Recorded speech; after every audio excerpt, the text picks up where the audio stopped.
Muito boa noite, estamos ao vivo. Agora começamos o nosso webinar e é com muito prazer que eu venho aqui apresentar as nossas painelistas que vão falar sobre um tema que é de bastante interesse. A gente pode até verificar pelo número de inscritos, foi realmente um tema que despertou bastante interesse, diz respeito aos desafios da maternidade na vida, né? Não só na vida profissional, mas também, sobretudo, na advocacia.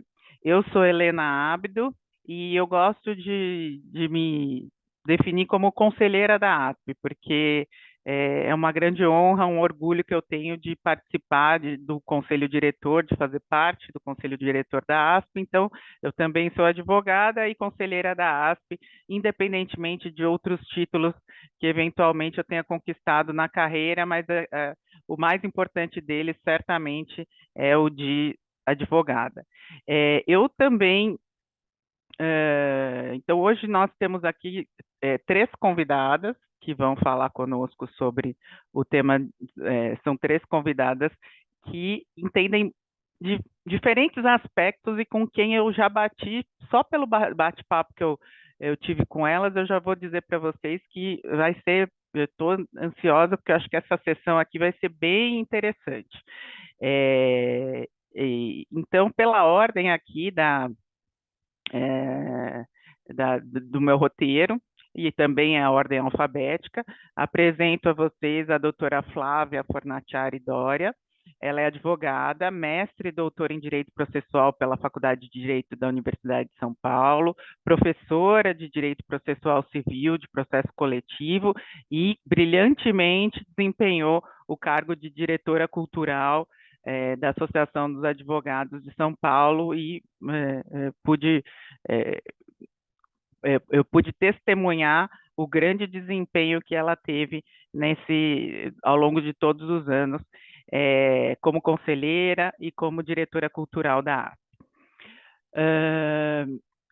Temos também a Juliana Melazzi Andrade, promotora do Ministério Público de São Paulo, mas ela é carioca, onde ela fez, né, na UERJ, ela fez a graduação e o mestrado em Direito Processual Civil. E, por fim, mas não menos importante, nós também temos como convidada a Raquel Bechla, não sei se pronunciei corretamente, isso faltou no nosso papo, falamos de coisas tão interessantes que eu acabei esquecendo de confirmar a pronúncia dos nomes. Que também foi advogada por 20 anos, né? Começou no escritório Pinheiro Neto, depois passou para a empresa, também trabalhou a empresa de açúcar e álcool, a Decoagro, depois trabalhou num banco de investimento por mais 5 anos, e ali ela era responsável por diversidade e equidade de gênero. E aí saiu desse banco de investimento para se dedicar especificamente ao estudo desse ponto, né, da diversidade e equidade de gênero, tendo mais recentemente sido nomeada para o Conselho de Mulheres na Liderança da Harvard Kennedy School. E lá ela tem promovido aí estudos e debates sobre o tema. A gente optou por estruturar esse bate-papo, né, esse evento, num formato mesmo de bate-papo, né? Hoje eu acho que eu vou ter o meu dia de Marília Gabriela, porque eu vou tentar encarnar aqui a entrevistadora, dirigindo as perguntas para as nossas convidadas. Claro que eu não vou conseguir desempenhar o papel tão bem como Marília Gabriela, mas a gente peço que o público seja complacente. Depois a gente pode ter tempo aí para continuar esse debate com os participantes do webinar, né? Com perguntas e tudo mais. Eu já peço desde logo, por favor, que encaminhem as perguntas durante a sessão, enquanto a gente estiver falando, mas no campo de perguntas e respostas, por favor. E aí o pessoal vai nos direcionar aqui. Vamos começar então, gente? Vou começar aqui e aí depois cada uma cada uma das nossas convidadas vai eventualmente acrescentar alguma coisa na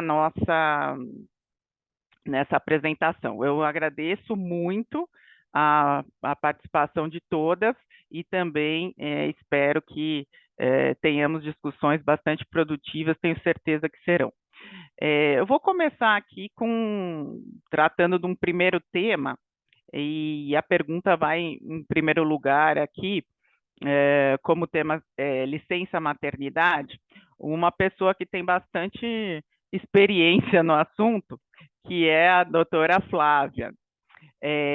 Eu pensei nesse tema aqui, nessa pergunta,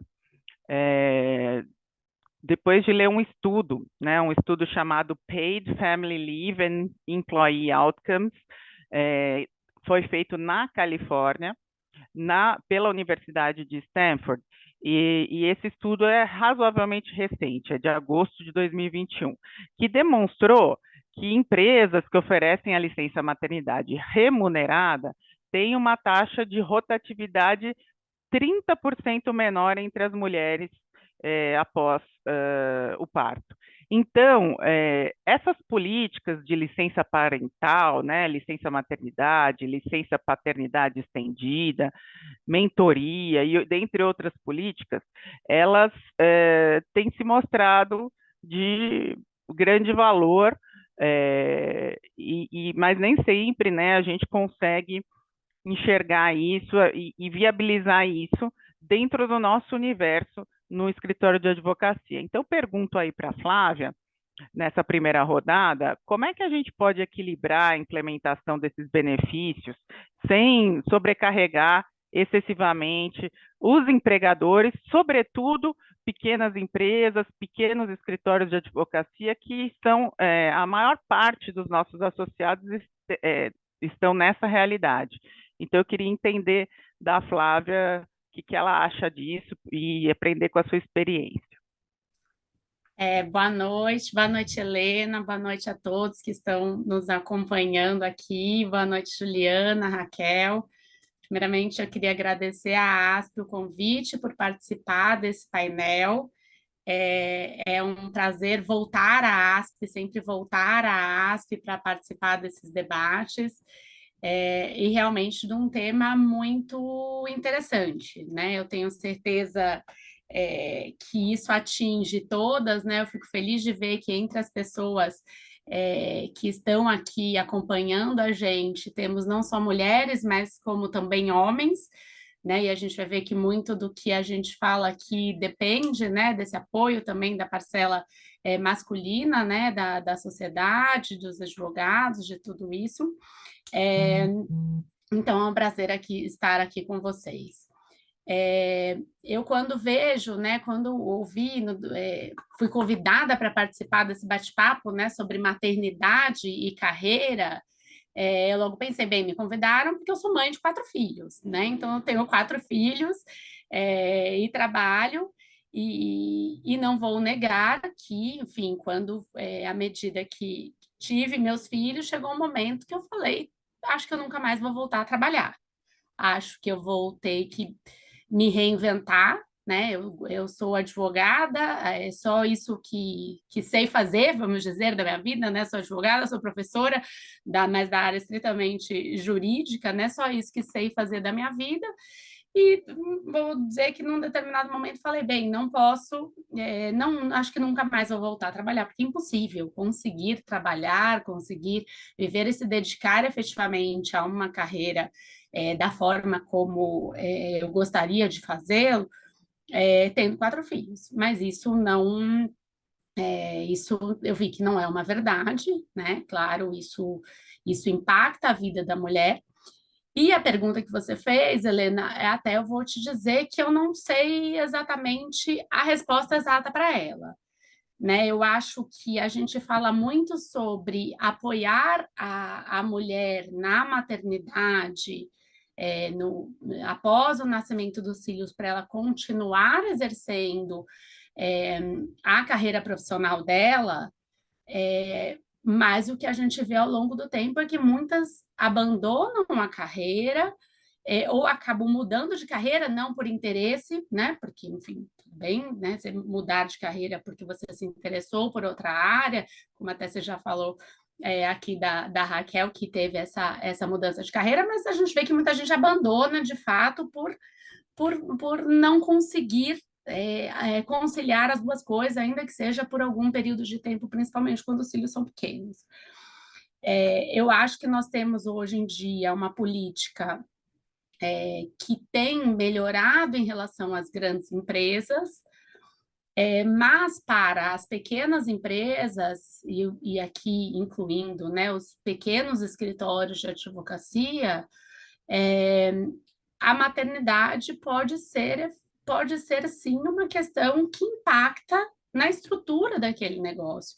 E aqui eu também digo como eu sócia de um escritório de advocacia pequeno. Né? Então, isso, assim, aquele número de pessoas estão ali no limite contado, e isso efetivamente impacta o que a gente já sabe que não é tão intenso nos grandes escritórios.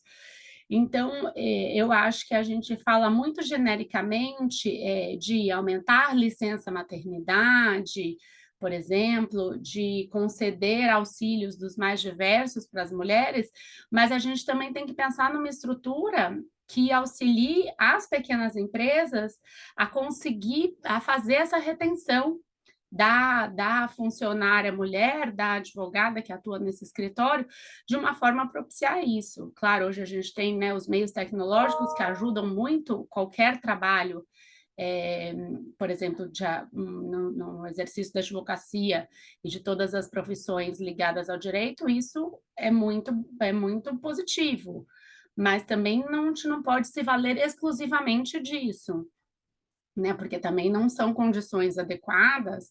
Tenho certeza que todo mundo aqui que já foi mãe, né? E que é mãe e que já trabalhou, por exemplo, com crianças em casa, não é adequado você ficar lá tendo uma reunião, fazendo uma audiência ou redigindo uma peça processual com uma criança no seu pé batendo, querendo mostrar o desenho da árvore que ela fez na escola ou contar a lição de casa que ela fez, né? Então, acho que isso depende de um projeto, de um estudo efetivo do que a gente pode fazer para amparar esses pequenos empregadores, né? Os empregadores de empresas e de escritórios de advocacia menores. Então, acho que isso tem que ser feito de alguma forma para conseguir manter essas mulheres na sua carreira profissional.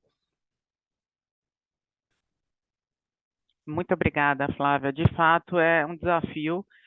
Não é à toa que o título do nosso encontro é esse, né? Desafios, e são várias questões muito importantes e o cobertor é curto, né? A gente pode tentar pensar que no papel é muito bonito, tudo funciona muito bem, vamos adotar políticas de vários tipos, e aí na hora como é que faz, né? Como é que o escritório sobrevive? Se não fatura, não tem aquela pessoa para fazer os trabalhos, quem é que vai fazer as audiências, quem é que vai estar lá para atender os clientes, sobretudo em estruturas menores. Isso é um grande desafio e mesmo em estruturas até maiores, escritórios médios e de grande porte, isso também é uma questão, até porque as mulheres, quando retornam, né, de licença maternidade, algumas vezes elas sequer são avaliadas na sua promoção, no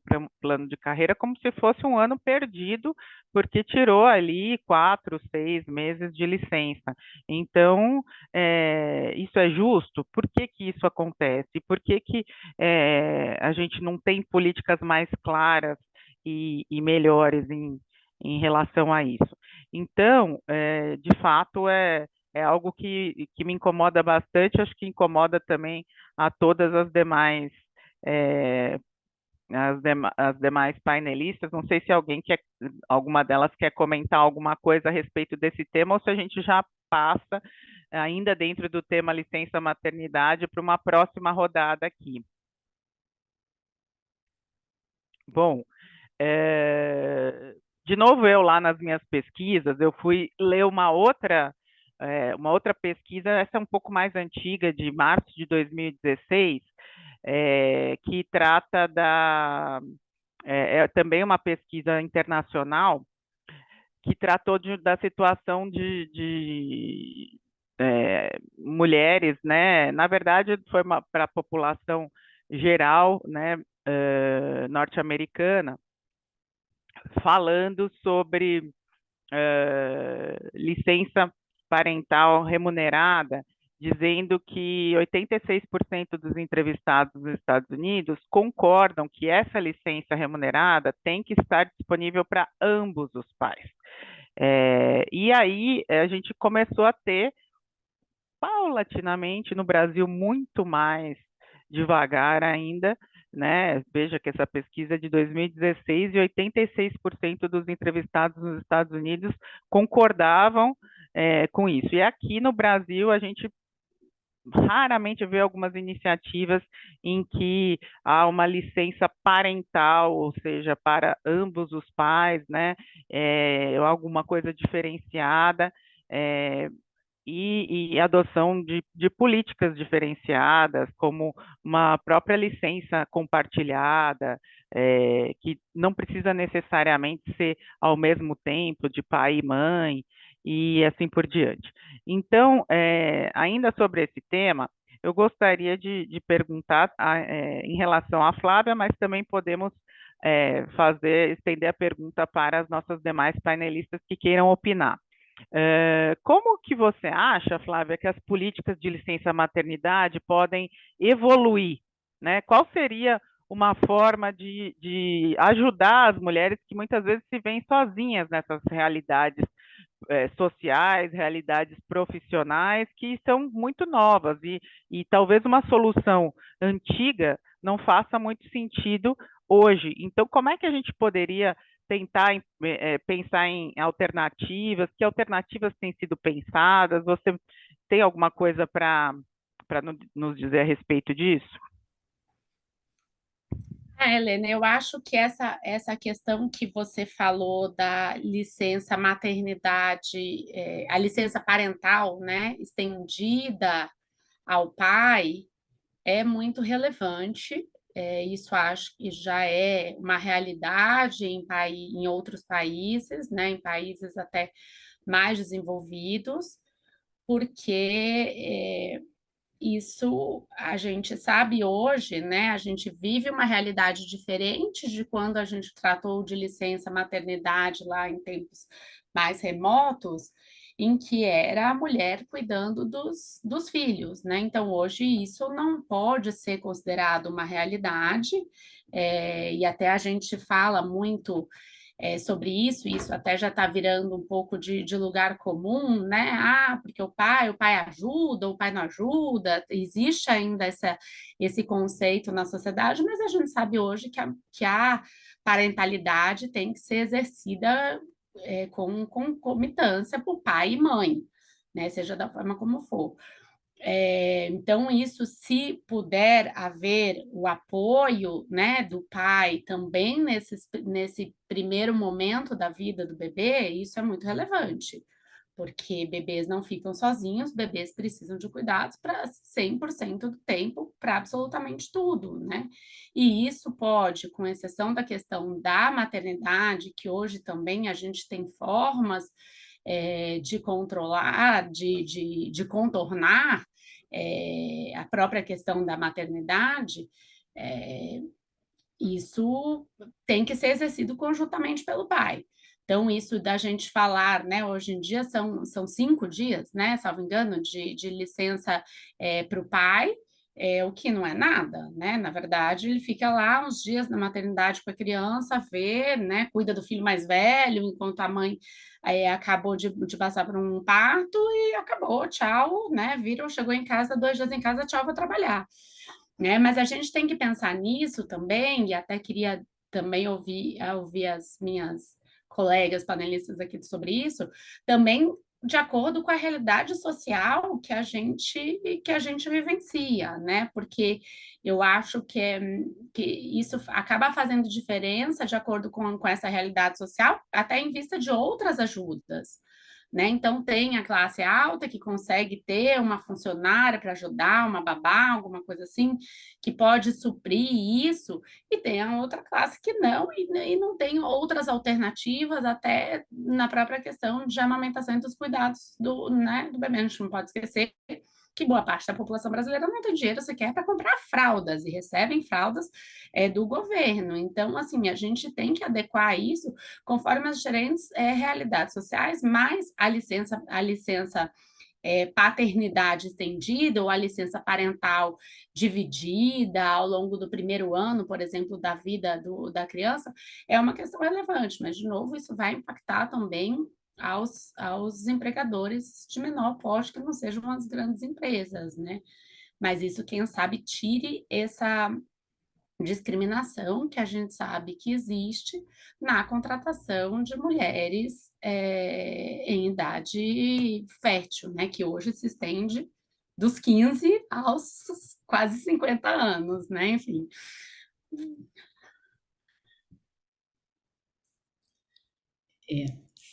Se eu puder contribuir, Flávia, muito de acordo com tudo que você colocou.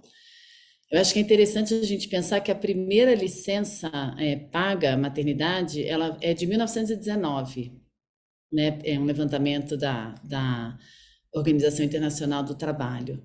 E aqui no Brasil, a nossa licença maternidade de 120 dias foi regulamentada pela CLT, né? E a licença paternidade de 5 dias. Então, acho que é importante a gente pensar o quanto o mundo mudou, a sociedade evoluiu, a tecnologia evoluiu, as relações humanas evoluíram de lá para cá, e a gente ainda se vê hoje em dia, tanto acho que empregadas quanto empregadores, tendo que essa lei como base. Porque eu já presenciei várias amigas que quiseram voltar ao trabalho, inclusive antes, com 2 meses já não aguentavam mais, estavam com aquela vida, né? Uma babá para ajudar, alguém ali, em algumas raras ocasiões um marido ajudando e elas querendo voltar para o trabalho. E os empregadores com segurança barrando na porta. Não, ela não pode entrar aqui, nós não queremos um passivo trabalhista. Então, acho que só colocando isso em pauta, e Flávia, acho que a sua fala sobre a grande realidade brasileira, a gente está aqui no evento da ASP, focada para os advogados, mas acho que é muito importante a gente ter em mente, né, as mulheres negras, que estão ali na base da nossa pirâmide, o que elas passam, acho que na nossa fala a gente tem que ter isso, mas eu acho também, como vocês colocaram, né, os grandes escritórios, eu fui de um deles e eu gosto de chamá-los para dar o exemplo, digamos assim, para pensar em soluções novas.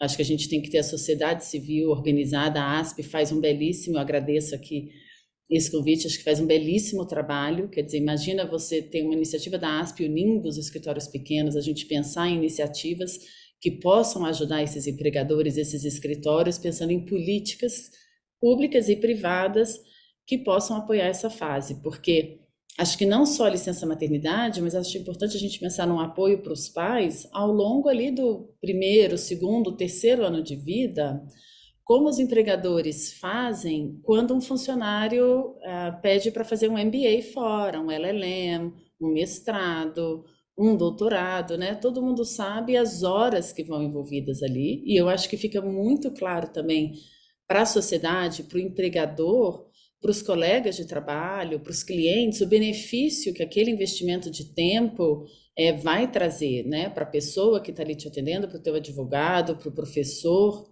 né, que vai dar aula ali, e para a sociedade. Então, eu queria trazer esse mesmo olhar para a maternidade e para a paternidade, né, para a parentalidade, como a Flávia bem colocou.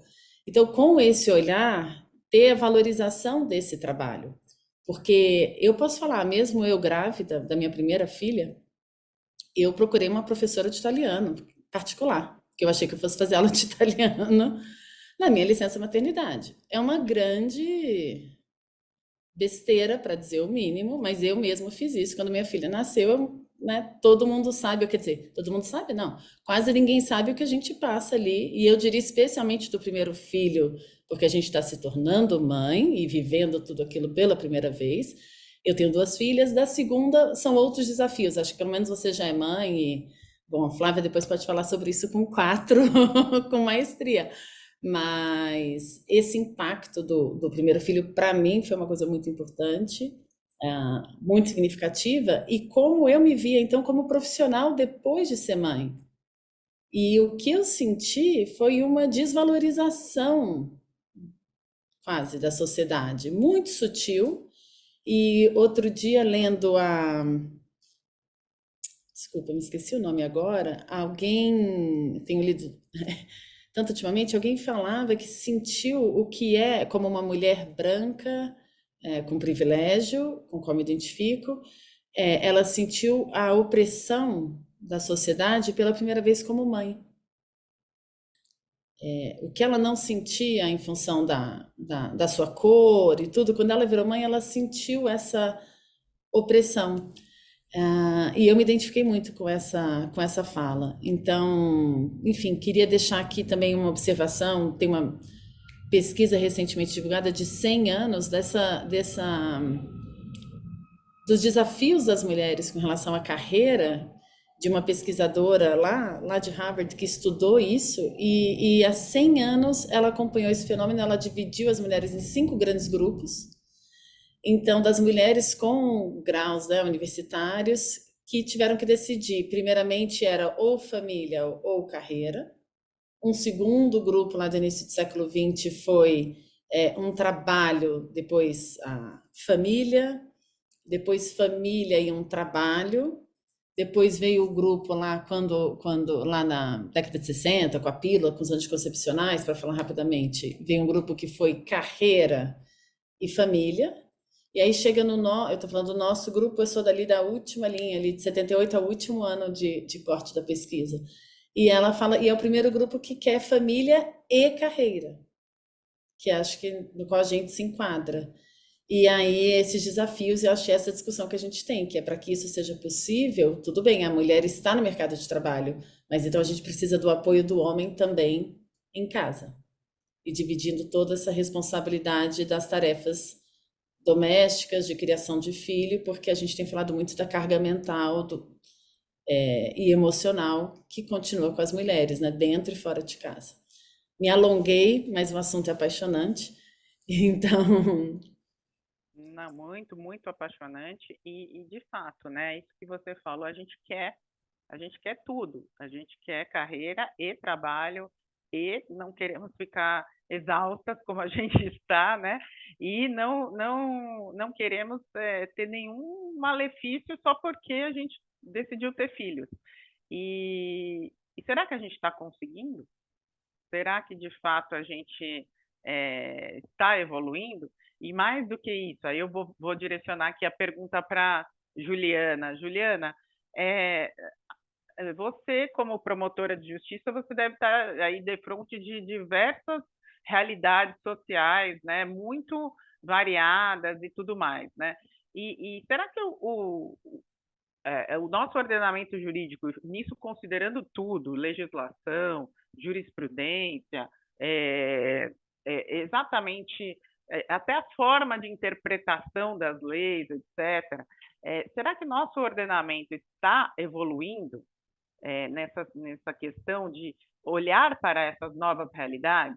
E eu digo isso pensando nos novos tipos de família, o que pode ser considerado família, e tudo mais. Qual que é a sua visão a respeito, Juliana? Helena, eu acho que tudo que foi dito pela Flávia e pela Raquel, assim, muito bem colocado, realmente. A gente não pode deixar de ressaltar, e eu fiquei pensando até pelo que a gente conversou antes do evento, porque a gente vem observando que a jurisprudência vem tentando trazer aos poucos evoluções. Tivemos semana passada a decisão a respeito da licença maternidade estendida no caso de um casal homoafetivo de 2 mulheres. Mas eu faço até um parênteses aqui, porque a gente está vendo que os jornais, os sites de notícias, vêm divulgando simplesmente a informação de que o STF reconheceu que, em caso de uma união homoafetiva, a mãe que não é gestante vai ter direito ao gozo da licença maternidade. Só que as pessoas estão ignorando a segunda parte dessa tese, que diz que se a companheira já tiver utilizado o benefício da licença maternidade, a não gestante ela vai fazer jus apenas ao período equivalente à licença paternidade. Eu acho que isso não está sendo devidamente divulgado quando a gente fala dessa tese do STF, porque, de fato, com as mudanças que nós temos hoje em termos de que se reconhecer como família, hoje temos a possibilidade, né, de 2 homens, 2 mulheres, Recentemente eu vi até uma notícia reconhecendo que um trisal conseguiu o reconhecimento de que os 3 constassem como pai e mãe, eram 2 mães e um pai, de uma criança, saiu tem acho que 2 semanas, talvez, ou uma, no registro de nascimento de uma criança. E isso foi reconhecido judicialmente, entendeu-se que era possível efetivamente isso, mas a gente tem que pensar também nos reflexos para além do mero reconhecimento formal numa certidão de nascimento. Então, se os 3 passam a ser reconhecidos como pais, será que só uma pessoa vai ter direito à licença maternidade e os outros, eles vão ter o correspondente à licença paternidade? Então uma mulher e um homem com licença paternidade, uma mulher com licença maternidade? E para além disso, prevê essa tese do STF no sentido de que a licença maternidade se estende, mas se a outra mulher já estiver usufruindo da licença maternidade, a não gestante usufrui de licença paternidade, que é um tempo muito curto, será que isso é suficiente? Então, de fato, a gente precisa ter uma discussão hoje muito séria sobre a ampliação do tempo de licença paternidade e o quanto isso, até para essa outra mulher não gestante, o quanto tem que haver uma ampliação. Ainda que a gente não pense que as duas tenham, ou a mãe e o pai tenham 6 meses, pelo menos um aumento que seja maior do que o aumento ínfimo que a gente tem hoje. Então, não dá para achar que ter pouquíssimos dias é suficiente para que a mulher tenha um suporte do homem no âmbito desse período inicial, ainda mais de uma primeira gestação, em que a mulher sequer sabe direito, quando tem o bebê, o que fazer. Então, a gente precisa realmente enxergar isso, que essas evoluções elas vêm ocorrendo, inclusive nesse aspecto de reconhecer outras famílias, então um trisal, um casal de 2 mulheres, 2 homens, mas de fato a nossa legislação ela não vem acompanhando e tem um limite até onde a jurisprudência consegue ir, né? As decisões judiciais muitas vezes não conseguem dar tudo aquilo que a gente precisaria que o legislativo desse para mudar a nossa realidade. De fato, essa é uma questão muito, muito problemática. A jurisprudência parece que está evoluindo, mas evoluindo a passos muito lentos. E a legislação idem, né? Por exemplo, quando a gente fala em flexibilidade de licença, é uma tendência crescente no mundo a implementação de políticas de licença parental, nem só maternidade, mas parental mais flexíveis, que permitem, então no Canadá, em outros países, Noruega, reconhecidamente, há uma maior flexibilidade que permite às mães e aos pais escolherem a duração e o formato da sua licença com mais liberdade, porque cada um tem uma realidade. Quer dizer, se a gente está diante desse casal, que é um casal homoafetivo, pode ser que seja mais interessante que não seja ao mesmo tempo essa licença, né? Ou então fazer uma forma diferente, não considerando que se uma já tirou a licença maternidade, então a outra não gestante vai ter direito apenas a um período mais curto. Então, a gente tem que pensar em outras opções, né? Além da licença compartilhada, uma licença que eventualmente remunerada, que possa ser dividida em diferentes períodos ao longo do ano, pensar nessa questão mais de divisão equitativa de responsabilidade familiar entre ambos os genitores, também um apoio ao retorno ao trabalho, porque as empresas não podem só se concentrar na licença em si, mas também tem que criar condições para que haja esse retorno ao trabalho sem prejudicar aquela mãe ou aquele pai, eventualmente. Então, e pensando nisso, a gente olhando para essas diferentes realidades, Juliana, uma coisa que chama a atenção são como que a legislação e como é que a estrutura jurídica está sendo concebida. Ela está sendo muito concebida olhando para a mãe biológica. Então, ela teve uma gestação, ela precisa de um período, esse período tem que ser de 4 até 6 meses, com relação a 6 meses para funcionário público e aqueles que têm, eventualmente, as empresas aderem a essa possibilidade, e aí a gente fica pensando, essa realidade ela serviria para todos os pais? Ela serve para é uma realidade que é uma formatação que a gente poderia falar, ó, pá, tá aqui. Como é que ficam, por exemplo, as mães, já que um dos temas aqui que a gente sobre os quais estamos conversando é relativo à adoção. Como é que ficam as mães adotivas? Essa é para mim ou para Flávia? Agora eu fiquei É na para dúvida. você, Ju. Ah, então tá. Então, especificamente sobre esse tema, a gente teve uma decisão ano passado do STF, né, o próprio plenário do Supremo Tribunal Federal, que decidiu que não pode haver diferença na licença maternidade que seja concedida para a mãe biológica e para a mãe adotante. Então, mais uma vez, essa tentativa, né, do Supremo Tribunal Federal de trazer, estender esses direitos para as mães, né, também não biológicas, e trazer, considerando essa realidade que a gente tem hoje no Brasil a respeito da adoção. Então, ainda é importante que a gente traga aqui hoje o tema da adoção, porque, afinal, é algo que, claro, mais à frente a gente vai poder tratar disso, mas a questão da adoção ainda é algo muito enfrentado como uma burocracia muito grande, e se a gente enfrenta uma burocracia para ter uma adoção, depois o passo seguinte, que é o momento de poder cuidar daquela criança, não existe um direito de licença maternidade que seja igualitário, ainda a gente está trazendo um segundo passo de empecilho, né? O primeiro é a dificuldade de conseguir a adoção, que é o processo de adoção que é burocrático. Quando consegue, depois não conseguir ter a oportunidade de cuidar, de criar aquela criança adequadamente, porque não tem uma licença maternidade, isso seria realmente permitir um direito, mas parcial, não dá o direito por completo para aquela mãe. Então, felizmente, a gente teve essa decisão do Supremo Tribunal Federal, e agora é uma questão de verificarmos a implementação prática disso, né? Tanto no aspecto de aqueles que são CLT, mas também no âmbito até mesmo pensando na realidade de advogados, que é uma realidade em que muitas vezes escritórios é uma dificuldade muito grande por parte dos advogados para conseguir usufruir desse direito da licença maternidade.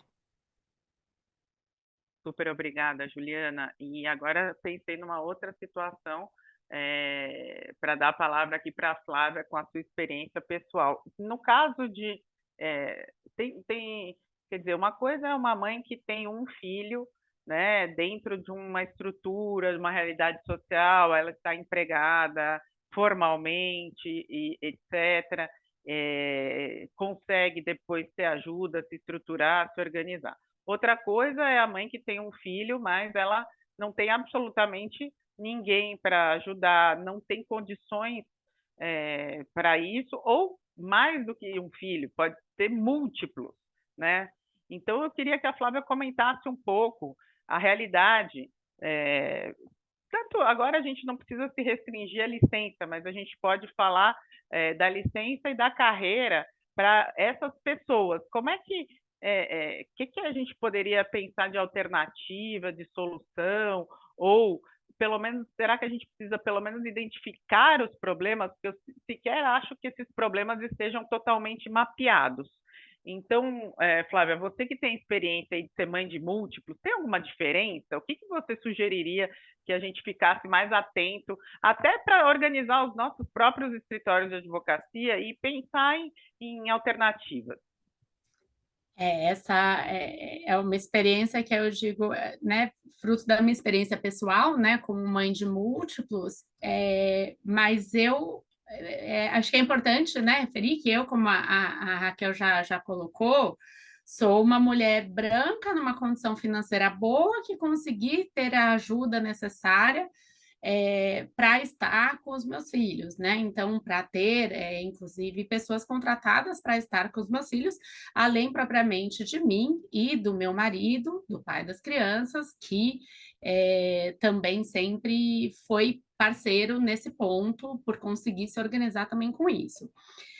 Mas o que eu vejo, né, e nós sempre brincamos, né, como mães de múltiplo, que nós somos um mundo à parte do que existe na sociedade, porque ninguém sabe propriamente o que acontece, o que é cuidar de múltiplos, nem eu imaginava, foi nesse momento, né, que eu falei, nunca mais vou trabalhar na vida, foi nesse momento que, só depois que bebês múltiplos nascem, que você fala, bem, faltam mãos, No meu caso eram trigêmeos, né? Então faltam mãos, faltam pessoas para cuidar, um casal não consegue cuidar disso. E eu vivo esse mundo, né? Eu faço questão de estar e de acompanhar. Hoje, graças à tecnologia, eu tenho contatos com mulheres do Brasil inteiro, mães de trigêmeos, no meu caso, e algumas até que chegam a ter quadrigêmeos, e a gente vê como a realidade social tem um impacto ainda maior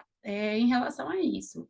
Então, é muito claro que aquelas pessoas que eventualmente até conseguiriam com um filho, né? Com um filho, no primeiro filho, eu tive a experiência de ser mãe de um filho só, primeiramente. Com o filho você fala, bem, vou voltar a trabalhar, né? Pensando, claro, ninguém que é advogada meio no próprio advogar no próprio escritório fala, bem, agora 4 meses, tocou o sininho, ou 6 meses, estou voltando para o escritório. Não, com 2 meses já estava atendendo o cliente, fazendo tudo isso. Eu acho que essa é a realidade de quem trabalha num escritório menor nesse ponto. Mas, enfim, uma hora se volta e a gente sabe como é difícil romper aquele laço, porque a gente acha que vai romper aquele laço e só mais para frente a gente vê que aquele laço não é rompido dessa forma, mas como é difícil romper aquele laço, deixar sua criança aos cuidados de outra pessoa, numa escolinha, numa creche, tudo isso. Agora, a realidade que eu vejo em relação a mães de múltiplo, principalmente as pessoas com um nível econômico mais baixo, e aí afetando, mais uma vez, mulheres negras, com profissões piores remuneradas, é que muitas vezes elas não têm a opção de voltar ao trabalho. Né? Primeiro, a gente tem a questão da licença, que precisa ser vista não só como precisa cuidar daquela criança, então preciso ter alguém para cuidar daquela criança, o Estado pode pôr uma outra pessoa, então vamos abrir vagas em creches. Isso é suficiente? Não, porque este primeiro ano de vida de um bebê é feito para se criar vínculo com aquele bebê. Então, não adianta pôr, né, falar que temos aqui, né, o Estado vai dar um exército de babás, então aqui na cidade da Mantina, vamos pôr aqui, teremos 40 babás públicas para você largar o seu filho lá. Não, não é isso que um bebê precisa, né? Então, isso não serviria. Então, daí também a importância da licença parental conjugada, né? Porque depois não adianta a sociedade vir reclamar que o pai não tem contato, não tem vínculo com aquela criança, mas ele não teve porque ele foi trabalhar, né?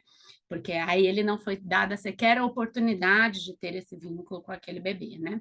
Então, isso é importante para a criança e para a mãe.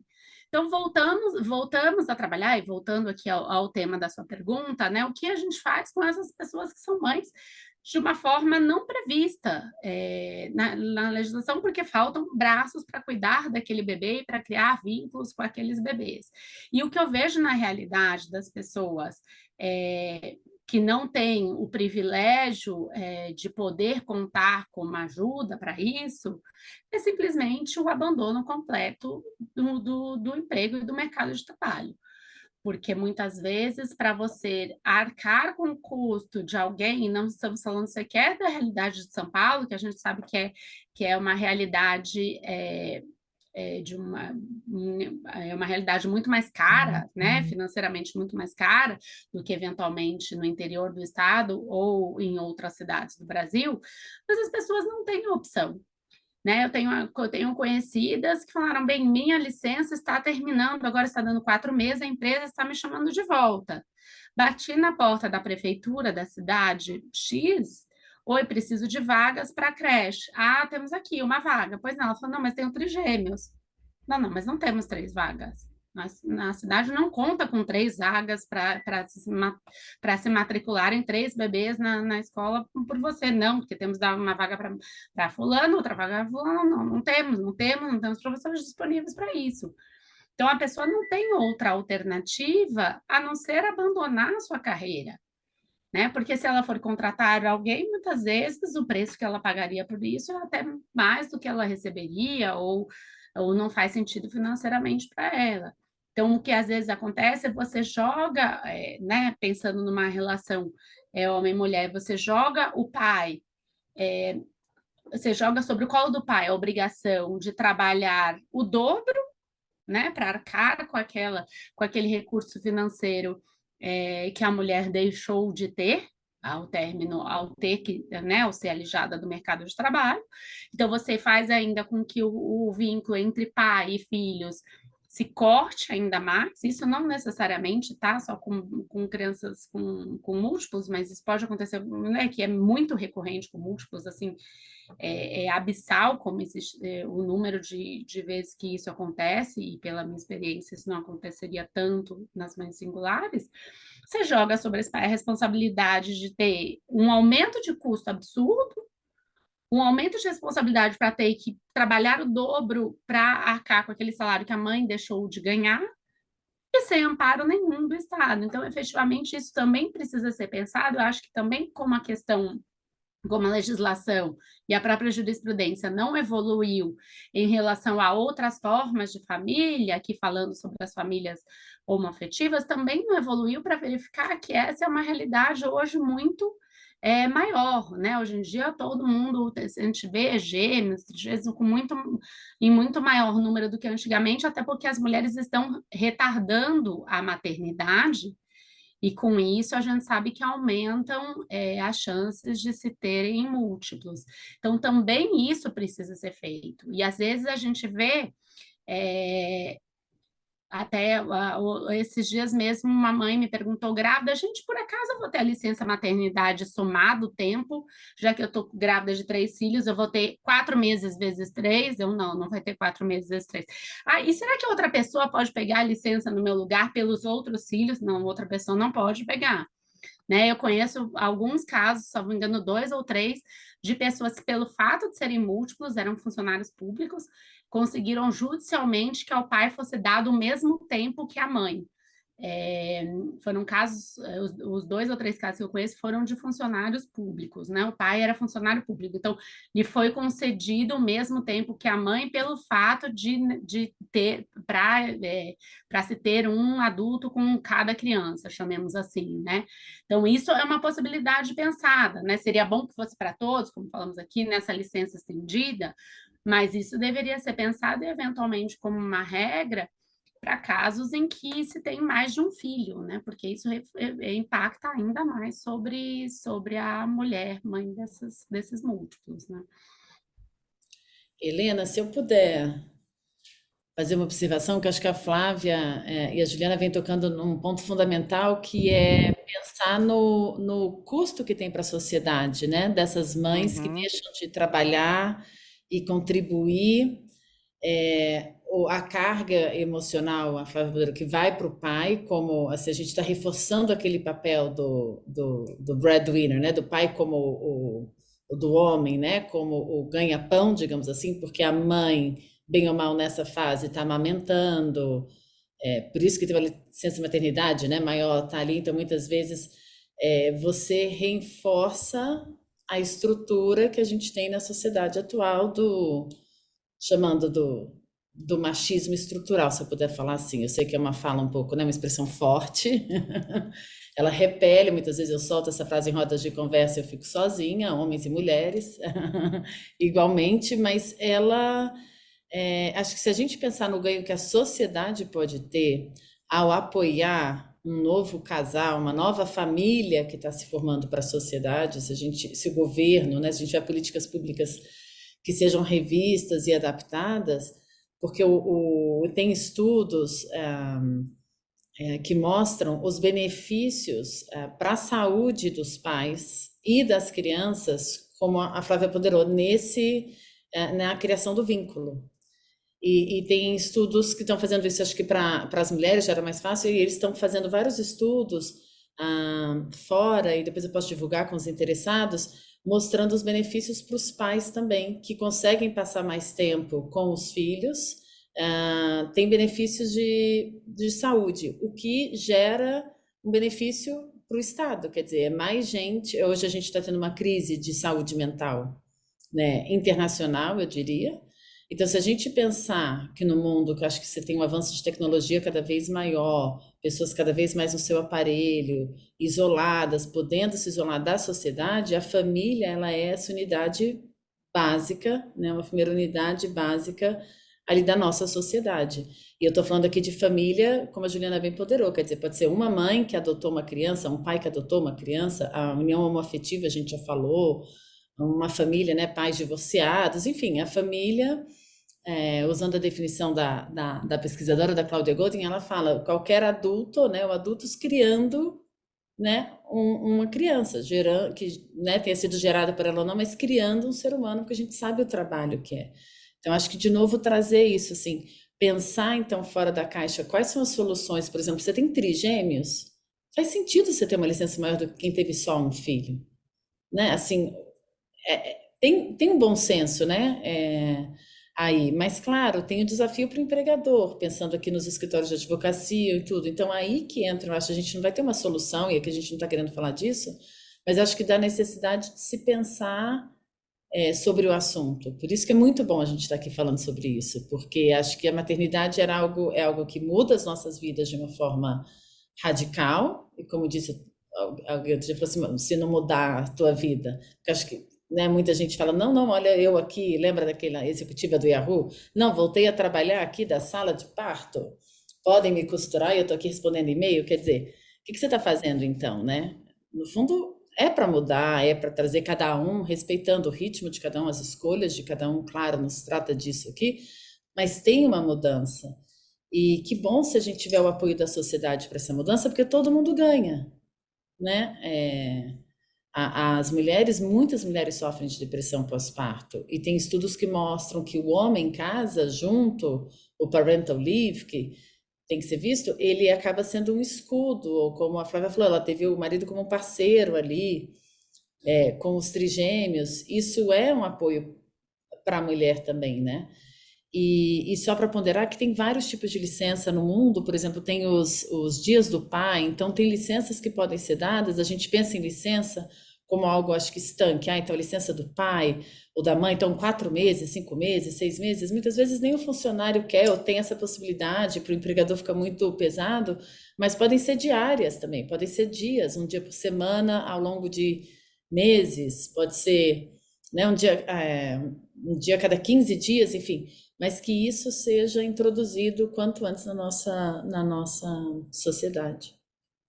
De fato, e essa flexibilidade, Raquel e demais, é algo que a gente não consegue ver e que seria uma ideia de proposta futura, porque para o empregador, que é aquilo que a gente estava falando no início, para um escritório de advocacia, se eu abro mão de um advogado uma vez por semana, mas os outros 4 ele está lá para fazer prazo, para fazer audiência, para atender cliente, para responder os e-mails, etc., dá para dar conta, as pessoas conseguem se organizar numa estrutura, inclusive, menor. Mas já não meses, ainda que sejam, com certeza, se houvesse a possibilidade de optar, muitas pessoas optariam por esse outro esquema. Aliás, o trabalho remoto também, mais dias na semana, várias outras coisas que a gente achava que não funcionariam e funcionam muito bem, né? Às vezes a gente não olha muito para isso. E como você falou, né, Raquel, a sociedade, o Estado também ganha. Por quê? Porque tendo menos doenças, não só mentais, mas também a imunidade do bebê, etc., o Estado vai, entre aspas, economizar com investimentos em saúde pública, né? Então, por que não olhar para a coisa, tem que olhar para a coisa de forma global, e não apenas, eu estou perdendo tanto por conta disso, ou olhar o faturamento ali daquele mês que a pessoa não estava presente, né? Tem que olhar se, de fato, esse vínculo também não ajuda que essa pessoa, quando voltar a trabalhar, ela seja até mais assídua, e não fique, né, e consiga levar adiante. Muitas mulheres não desistam das suas carreiras para poder serem mães, aquilo que você disse, não é uma coisa ou outra. E aí, eu também tenho uma pergunta complementando, aproveitando que a gente está batendo esse papo aqui. A gente ouve dizer que tem benefícios, então já vimos que tem benefícios para o Estado, esses de saúde e tantos outros mais que a gente teria que pesquisar mais profundamente. Mas você também chegou a comentar no nosso bate-papo que também houve benefícios para as próprias mulheres depois de se tornarem mães. E eu vou dizer uma coisa, eu me sinto uma pessoa mais poderosa e mais preparada depois de ter virado mãe, porque tem até uma tirinha da Mafalda, né? Que não é da Mafalda, perdão, é do Calvin. E Calvin conversando com o tigre, e aí ele estava com um problema e tal, era meio aparentemente resolúvel, e aí o Calvin fala, não, fica tranquilo que eu vou perguntar para minha mãe. E aí ele fala, ué, mas como é que você sabe que ela vai conseguir resolver? Não, porque senão não te deixam ser mãe se você não souber resolver tudo. E de fato, eu realmente acho que eu sou até uma melhor advogada por ser mãe. Aprendi técnicas de negociação, né, com uma mini terrorista que eu tinha em casa. Então, assim, que outras habilidades? Isso é científico? Você já viu isso? Escrito em artigos? Como é que... Já, A já. pergunta é para as outras também, se quiserem Sim, jump in. claro. Já, assim, acho que para tocar num assunto da moda, né, as empresas têm falado tanto dos soft skills, do desenvolvimento dessas habilidades né, que a gente tem que comunicação, empatia, é, saber agir de acordo com imprevistos que acontecem, né? Saber coordenar o time, lidar os funcionários, enfim, e tantos outros. E eu acho que, Helena, você resumiu bem. A maternidade, ela te ensina diariamente. Eu acho que se você estiver aberta, né, de uma forma ou de outra, às vezes a gente está mais ou menos disponível, por vários motivos, mas acho que a maternidade te ensina diariamente, inclusive se você se permite, a entender mais sobre você, a ver teus erros, porque os mini terroristas, né, eles vão ali onde apertam, né, eles conseguem. Eu me lembro, enfim, quando a minha mais nova tinha uns 2 aninhos, assim, eu fazia questão de sair no meio do dia, pegar na escola, almoçar com ela, conversar, colocá-la para dormir, e era desesperador. Eu passava o dia negociando com bancos, com advogados, contrapartes, e negociar com aquele ser era assim, chegava uma hora que não tinha. Eu voltava para o escritório tão feliz. Eu acho que tem esse benefício que ninguém fala, que é o quanto feliz para o escritório, que você fala com um adulto que te responde, às vezes não da melhor maneira, mas tem uma conversa. Aí você toma um cafezinho, vai fazer o teu contrato, vai para a reunião, porque no fundo não é muito glamouroso e nem fácil esse dia a dia, né, da maternidade. Ele é difícil pra caramba, especialmente eu acho nesses primeiros anos da infância das crianças, em que você está ali é, aprendendo junto, né? Eu falei outro dia que eu me considero uma mãe adolescente ainda. Já passei da infância, então me permito agora até falar sobre o assunto Me Ver Mãe, mas tem esse aprendizado, como você falou, técnicas de negociação, até porque você também negocia com o teu parceiro, seja se você está casada, divorciada, com alguém que te ajuda, com as pessoas de quem você depende, você está o tempo todo ali criando soluções para o teu dia a dia funcionar, né? Então eu acho que a gente aprende a ir no limite, que eu acho que todas nós aqui na nossa vida profissional, a gente vive isso, viveu isso de uma forma ou de outra, mas eu acho que na maternidade você é testada sem ter um controle da situação, né? Você está aprendendo ali, você não tem um manual,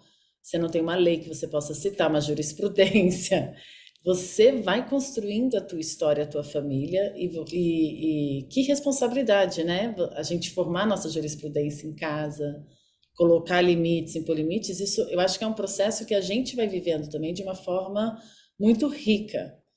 E sem dúvida eu acho, e aí tem alguns estudos que mostram isso, depois eu posso compartilhar com vocês, que existem esses desenvolvimentos neurológicos, eu vou chamar assim, enfim, que a neurociência mostra.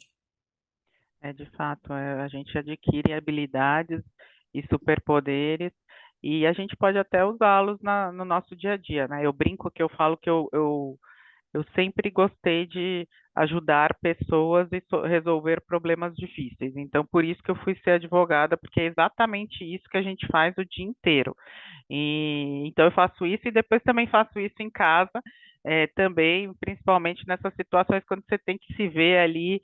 Várias vezes você se vê em situações que você fala, meu Deus, preciso pensar rápido, e você consegue ter uma visão um pouco mais ampla, a partir do momento em que você tem lá um serzinho que depende de você, e aí, sei lá, suas capacidades se ampliam mesmo.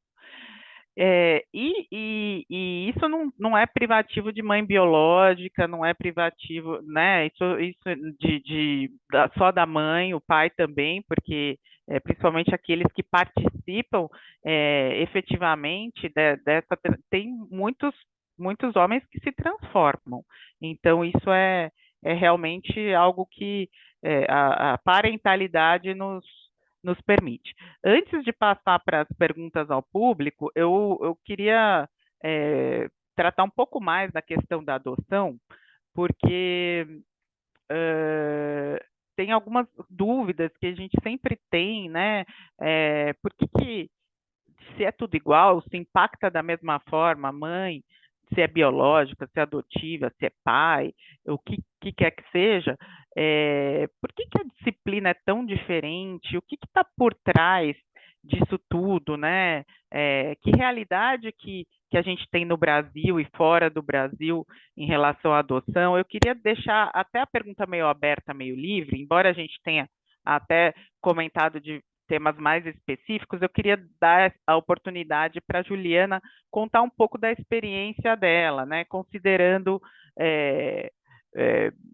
o por que tem tantas crianças em situação ainda de acolhimento, qual que é o tempo médio para adoção, o que precisa eventualmente fazer, né? Se é diferente para o homem, se é diferente para a mulher. Queria deixar essa pergunta para Juliana nos esclarecer, dada a experiência tão grande que ela tem no assunto. Helena, a gente tem, assim, quando a gente pensa em adoção, acho que a maioria das pessoas que estão aqui, né, os participantes, acabam pensando muito num aspecto mais procedimental. Ah, um casal que ajuiza uma ação, que tenta uma adoção de uma criança, etc. Enfim. Só que o que a gente tem, principalmente pensando aqui no mês da mulher, tem algumas questões que são importantes da gente trazer a respeito do tema da adoção. A primeira delas é que a nossa legislação, o Estatuto da Criança e do Adolescente, prevê que, em relação à adoção, a gente tem um tempo de 120 dias para que essa adoção perdure, e isso está no artigo 47 do ECA. Na prática, a gente sabe que não é tão simples assim, porque hoje, assim, para a gente ter a adoção, tem todo um passo a passo até chegar no processo mesmo na ação de adoção. Então, um casal, quando a gente fala de um casal, né, ou também só uma mulher, pode ser duas mulheres, dois homens, um homem e uma mulher, ou uma pessoa sozinha, afinal, existe também a possibilidade de uma única pessoa desejar adotar.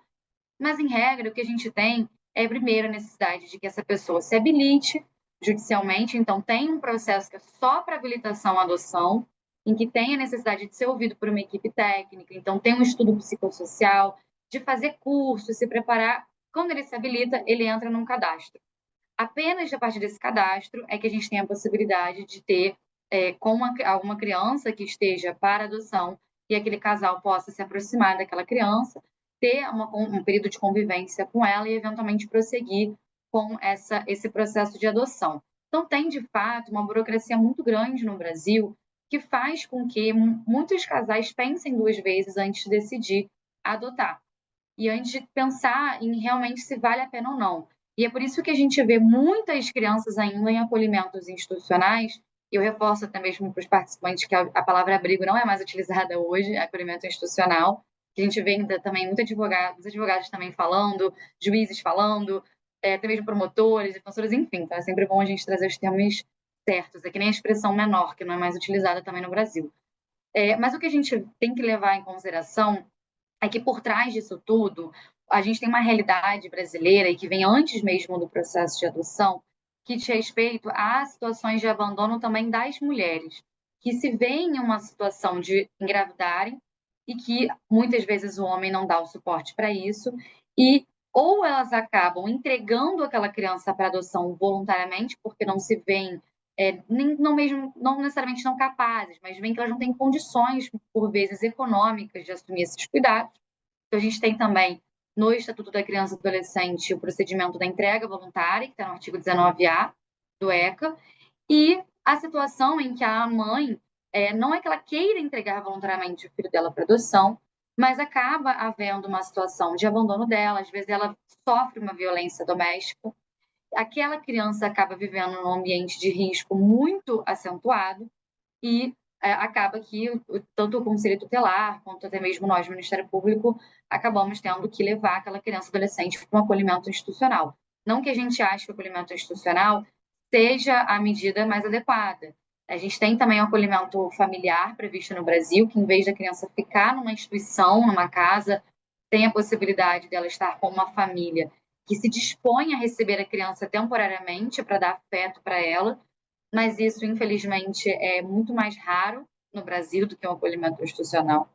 Então, a gente tem a gente pensa na adoção só naquele momento do processo judicial, em que o casal muitas vezes não consegue ter filhos, então ele faz todo esse processo de se habilitar, entra no cadastro de adoção, ajuiza uma ação de adoção, quer adotar aquela criança.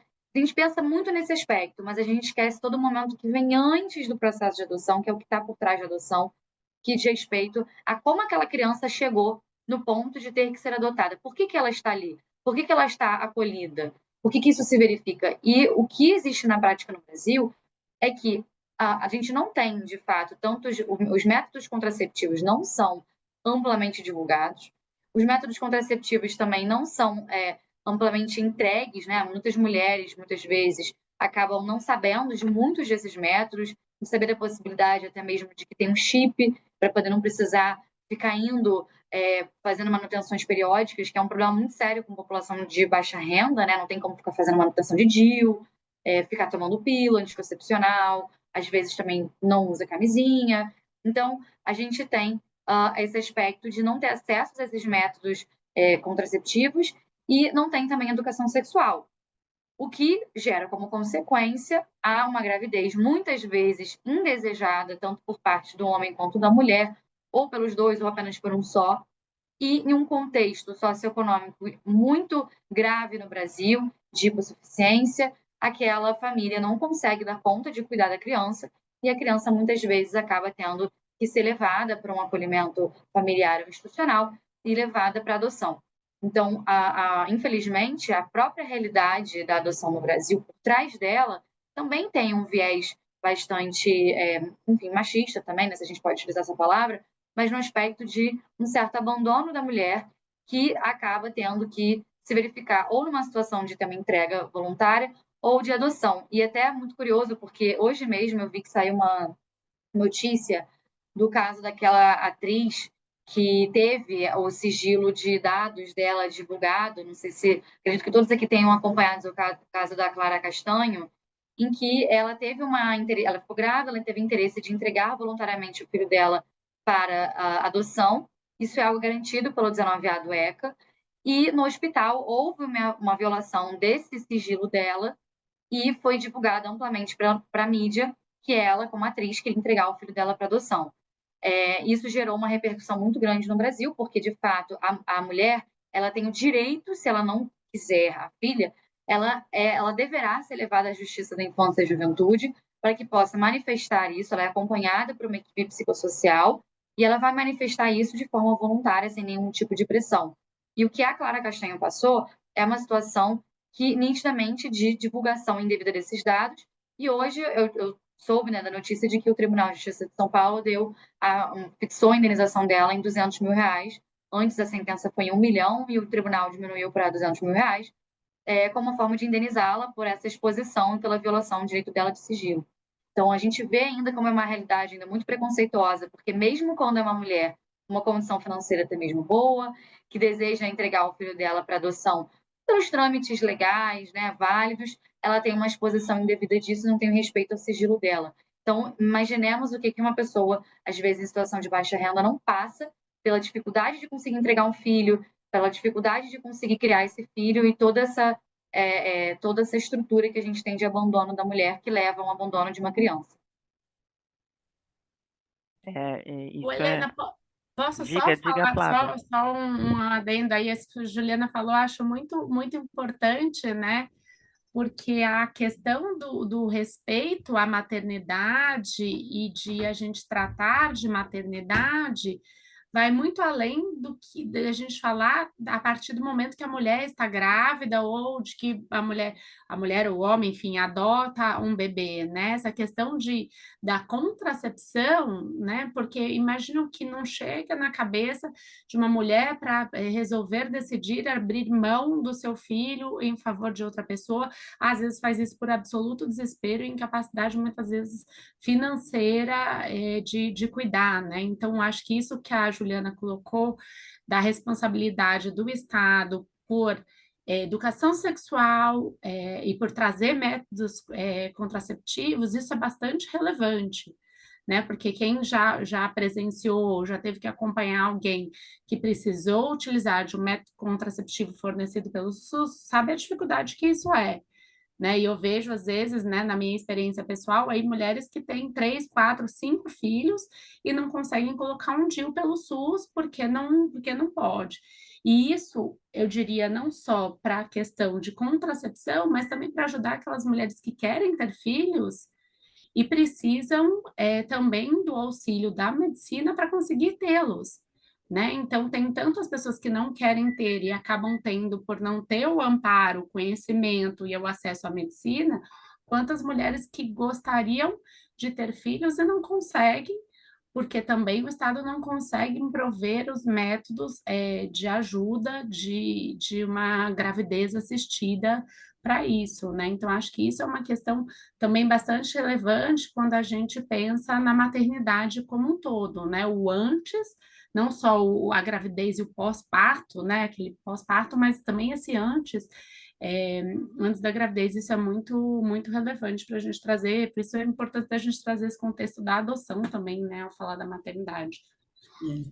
E Flávia, se eu puder, no teu ponto, Juliana, é impressionante como a gente vê o desrespeito à escolha, né, das mulheres. Quer dizer, o quanto a sociedade julga e traz, de novo, um pensamento arcaico, eu vou chamar, mas do que é ser mãe, né? Quantas vezes a gente já esteve numa roda e ao estar trabalhando, ser uma mãe que trabalha, sofrer algum tipo de crítica, também criticar a mãe que não trabalha, assim, quantas vezes as próprias mulheres são muito duras nesse julgamento, mas eu acho como um reflexo dessa coletividade, desse pensamento coletivo que está sempre pronto para criticar a mãe, sempre, né? Meio como o monólogo da América Ferreira lá no Barbie, né? A gente nunca acerta. Então, acho que, assim, esse painel, não sei, ele me traz muita luz, assim, paz, a gente trazer esse assunto à discussão e de ter um apoio entre mulheres, né?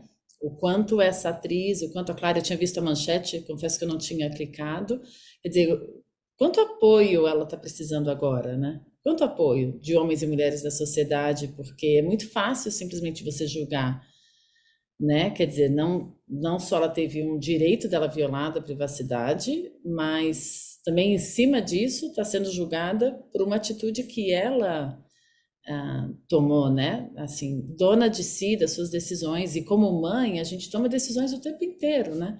Algumas conscientes, outras menos conscientes, algumas por necessidade, outras a gente pode decidir.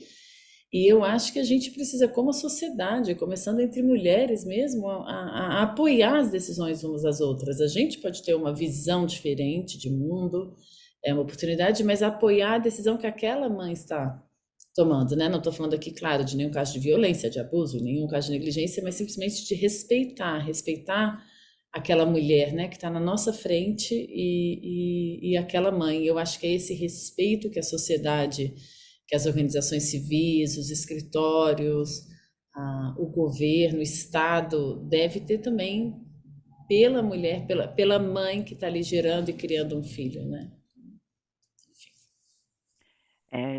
Esse respeito é cada vez menor numa sociedade que faz julgamentos rápidos e acaba com essa repercussão que tem, né? Com a informação acaba, mesmo que seja uma informação objetiva, muitas vezes tem um motivo pelo qual a questão tem que permanecer sigilosa, justamente para não expor até mesmo a criança. Quer dizer, imaginem, essa criança se ao crescer vai descobrir tudo isso que aconteceu, né? Olha que situação, e como se ela não vai ter problemas psicológicos, não vai ter sequelas e tudo mais. É por isso que as regras existem para ser cumpridas, né? E muitas vezes não são, em razão aí de outros interesses que não são os interesses que têm que ser preservados, são os interesses da sociedade, os interesses não interesses privados para né, vender produtos em redes sociais, etc., e dar mais cliques, dar mais audiência, etc. Uma coisa que eu queria saber da Juliana é essa ausência aí de regras, ou esse tempo que você diz que se utiliza para para que todo esse processo de adoção, você acha que isso desmotiva as pessoas a fazerem adoções regulares, né? Como é que impacto que existe? Sim, eu acredito que sim. O que a gente enxerga, assim, na realidade, é que, por ter todo um processo muito burocrático, muitas pessoas acabam tendo, de fato, acaba desestimulando de uma certa forma. O que a gente observa muitas vezes, o que eu tenho visto na prática, é que acabam surgindo hipóteses, de fato, de adoções chamadas no Brasil de adoção à brasileira, que são as adoções irregulares. Isso é algo realmente muito, muito, muito mais comum do que a gente imagina. Então, hoje, tem várias situações, principalmente com pessoas mais humildes, enfim, de ter a entrega de uma criança à mãe que não tem o interesse de ficar com aquela criança, e entrega para um casal que o deseja. Isso é nitidamente uma conduta fraudulenta, inclusive, esse casal, no momento que ele assumir isso, ele vai estar respondendo por um crime previsto no Código Penal, mas a gente tem que hoje trabalhar com a realidade que a gente vive no Brasil. Então, o que isso significa, né? O que significa falar de utilizar a realidade do nosso país?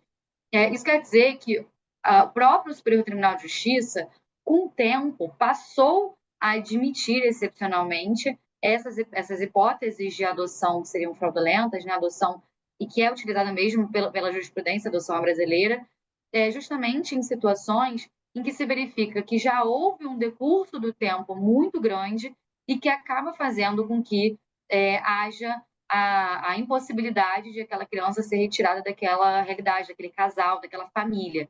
Então, hoje, o Superior Tribunal de Justiça vem admitindo excepcionalmente a adoção brasileira, mas ela não admite, se a gente verificar que tem realmente indícios de uma fraude, suspeita, às vezes até mesmo de tráfico de criança, né, de compra de criança, e até mesmo em outras situações, quando se aquela criança foi recém-entregue pela genitora por um casal, nesse caso a gente, tanto a polícia quanto a gente do Ministério Público, tem que atuar de imediato e ajuizar uma ação pedindo a busca e apreensão da criança e o acolhimento dela para poder justamente evitar que haja esse período de aproximação e que essa situação se prolongue no tempo. Recentemente mesmo na promotoria, eu recebi uma denúncia aqui que eu atuo como promotora em São Bernardo do Campo, né? Eu recebi uma denúncia de uma funcionária da saúde, de um caso que se entendeu que havia uma venda de um bebê recém-nascido. Ela tomou conhecimento disso, chegou ao conhecimento da avó da criança, e a avó, obviamente, insistiu e foi atrás dessa denúncia também, porque entendeu que o casal havia feito a venda de uma criança.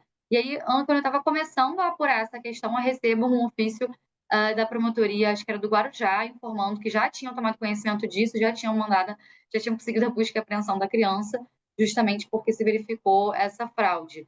Só que isso foi um caso assim que aconteceu muito rápido, né? Então se descobriu uma entrega muito rápida de um recém-nascido, de um bebê. O problema, e aí eu trago também outro exemplo que eu tenho também recente, é de um caso de uma menina que agora já está com acho que 7, 8 anos, enfim, e que ela já está há muitos anos, desde que ela se entende por gente, ela está com um casal. Houve nitidamente uma situação de fraude, E quando eu me deparei com esse processo já estava em curso, inclusive com pedido de busca e apreensão, mas quando eu me deparei com esse processo, eu e o próprio juiz da vara, a gente conversou e aí chegamos à conclusão que não tinha realmente condição dessa criança ser retirada desse casal. Eu conversei com a defensora pública, que estava, obviamente, desesperada, achando que a gente queria tirar essa criança do casal, e aí eu conversei com ela e eu falei, olha, em respeito, enfim, à situação que já está consolidada e pensando na criança, o melhor, até um princípio que a gente tem no Instituto da Criança e Adolescente, que é o princípio do interesse superior da criança e adolescente e o princípio da proteção integral. E a gente entendeu que ela tinha que continuar com esse casal. Mas, assim, a prática hoje é que a gente vê muitas situações de fraude que cria esse conflito até mesmo para nós, né? Tanto do Ministério Público quanto do Judiciário. Só que muitas vezes eu falo isso com o pessoal da Rede de Proteção de São Bernardo, o pessoal dos acolhimentos, da assistência social, da saúde, enfim, é que quando a gente lida com pessoas, com seres humanos, a gente às vezes tem que pegar a lei e a gente nunca rasga a lei, mas às vezes a gente tem que dar uma entortada nela para poder fazer se adaptar a uma realidade de proteção. Então, uma criança é melhor que ela fique com um casal que vai dar amor, carinho, saúde, educação para ela, do que ter que tirar dessa família e colocar num acolhimento que vai trazer um trauma. E a gente tem ainda a situação que enfim, muito curiosa no Brasil, que eu me deparei algumas vezes de mulheres que ajuizam uma ação pedindo uma adoção unilateral de uma criança, dizendo que o companheiro ou o marido dela é pai dessa criança, mas teve o bebê com uma outra mulher, e que essa mulher não se interessou pela criança. E existe uma suspeita muito grande de que isso seja fraudulento, que na prática aquela mulher não desejou ter o bebê e aí combinou com aquele casal de fazer constar no registro que ele era o pai, o que é um crime, ressalto de novo, pelo Código Penal, acho que é 242, se não me engano, e eles fingem que ele é o pai, registra como pai, e depois aquela companheira dele ou esposa dele, a ajuização pedindo uma adoção unilateral, porque sabe que de fato é um procedimento muito mais rápido até. Mas isso é uma situação fraudulenta também que a gente tem que observar. O que a gente observa de críticas, eu já ouvi isso de alguns conselheiros tutelares, é que existem, às vezes, fraudes envolvendo até mesmo pessoas dos hospitais, né, que se envolvem nessas fraudes para permitir que isso ocorra, porque afinal deixou com que aquela pessoa que nem é pai, não tem nenhum vínculo, estava ali, levou para registrar a criança em nome dele. É uma situação fraudulenta muito grave, mas, da mesma forma, a gente tem que sempre analisar o caso concreto para não agir de forma muito abrupta e pensar, de fato, ele não é pai, houve uma fraude, mas já está com aquela criança há, sei lá, 5 anos, 10 anos, que seja, e como é que a gente vai fazer para tirar a criança daquele pai, da esposa dele, que já criou como mãe. Então, assim, acaba trazendo uma dificuldade prática muito grande na nossa atuação de saber o que fazer, né? Seguir a lei, a letra fria da lei ou a realidade prática que a gente tem no Brasil. É um assunto que exige muita sensibilidade, né? A gente está aqui batendo esse papo e já avançou. Eu queria depois voltar a esse tema, fazendo uma ligação com algumas questões que a Flávia trouxe, mas em razão aqui da necessidade de observância do tempo, eu vou passar aqui, temos uma pergunta da doutora Maristela Ayala, ou Adjala. O que vocês pensam das mães atípicas que no serviço público já conseguem 1 hora a menos na carga de trabalho? Como levar essa condição para o setor privado? Né? Flávia, você tem reflexões a respeito? Isso acabo vendo, ao que me consta, não sei se isso consta em algum regulamento de funcionalismo público, pelo que a Maristela coloca, ou se isso é fruto de decisões judiciais, e que eu acredito que seja, porque realmente desconheço, sei que existe, que tem gente que tem uma redução de carga de jornada, por conta de ter uma paternidade atípica, né, de crianças especiais.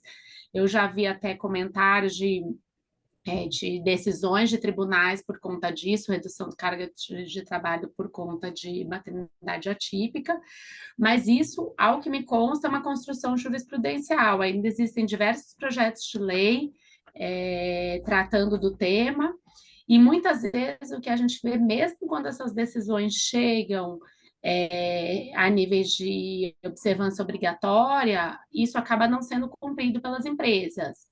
O que eu tenho conhecimento, até, por exemplo, que existe uma decisão, originalmente uma liminar, hoje já julgada pelo STF, de observância obrigatória, por exemplo, de extensão da licença maternidade, no caso de bebês prematuros, pelo período de internação desses bebês. Né, isso até acompanho, justamente por conviver com mães de muitos bebês prematuros, né, por serem múltiplos, eu acabo ajudando muitas mães a exercer esse direito. Gente, mas é verdade que eu tenho, minha licença acaba daqui a um mês, só que muitas vezes os bebês passaram 3 meses internados numa UTI neonatal, e as empresas falam, não, isso não existe. Não, leva a decisão do STF, mostra que tem que ser obrigatório, parece que existe até uma cartilha sobre isso. Não, a empresa falou que não vai cumprir. Então, às vezes, as pessoas precisam ainda, apesar de ter uma decisão do STF vinculativa, então, as pessoas precisam ainda ajuizar ações para ver reconhecido esse direito. E muitas vezes as pessoas acabam, né, as mães acabam não fazendo isso, porque acham que precisam contratar um advogado, porque não sabem do acesso que elas teriam, por exemplo, à defensoria para exercer esse direito, porque não falam, não vou brigar com a empresa, porque eu moro aqui na cidadezinha, e aí eu vou precisar voltar a trabalhar, então eu vou brigar com eles, certeza que quando eu voltar eles vão me demitir. Então, aquela situação de maternidade que a gente vive, que toda mulher teme, né? De chegar no primeiro dia após licença e ser demitida. Ela fala, não posso correr esse risco. Então, não vou pleitear este meu direito para não correr o risco de ser demitida. Então, acho que essa questão da mãe atípica, da atipicidade da maternidade colocada aqui pela Maristela, também nesse mesmo sentido. Muitas não exercem, né? Isso é muitas não exercem esse direito por medo das consequências que isso vai ter no momento de represálias mesmo das empresas, né? Ah, certamente, certamente. Então, a gente precisa, às vezes falta até orientação para os RHs, né, nem sabem dessa necessidade de observância obrigatória, a pessoa tem que, quer dizer, vai ter que contratar um advogado, vai se indispor, cria uma situação de adversidade, é péssimo tudo isso.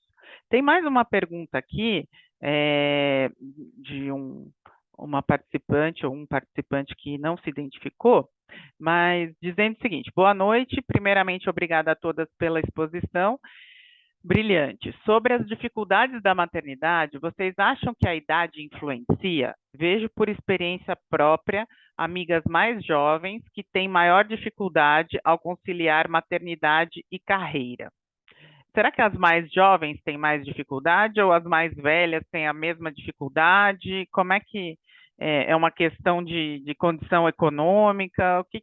Começando aí pela Flávia, que já está com a palavra.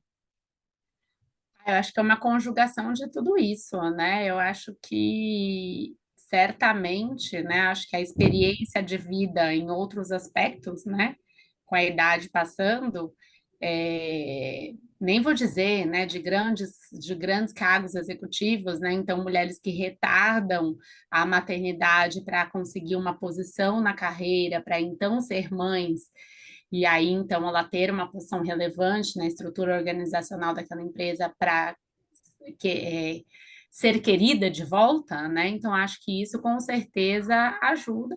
E a própria mãe jovem, pela própria falta de experiência em relação à vida, né? Porque, como a Raquel colocou, né? Eu acho que ela também deve ter, que ela é estudiosa do tema e em relação aos estudos mais técnicos, né? Quando você é mãe, quando chega aquele seu primeiro filho em casa, é desesperador. É desesperador, ninguém sabe o que fazer. com ele. Se alguém disser que sabe, com certeza está mentindo, né? Porque ninguém sabe.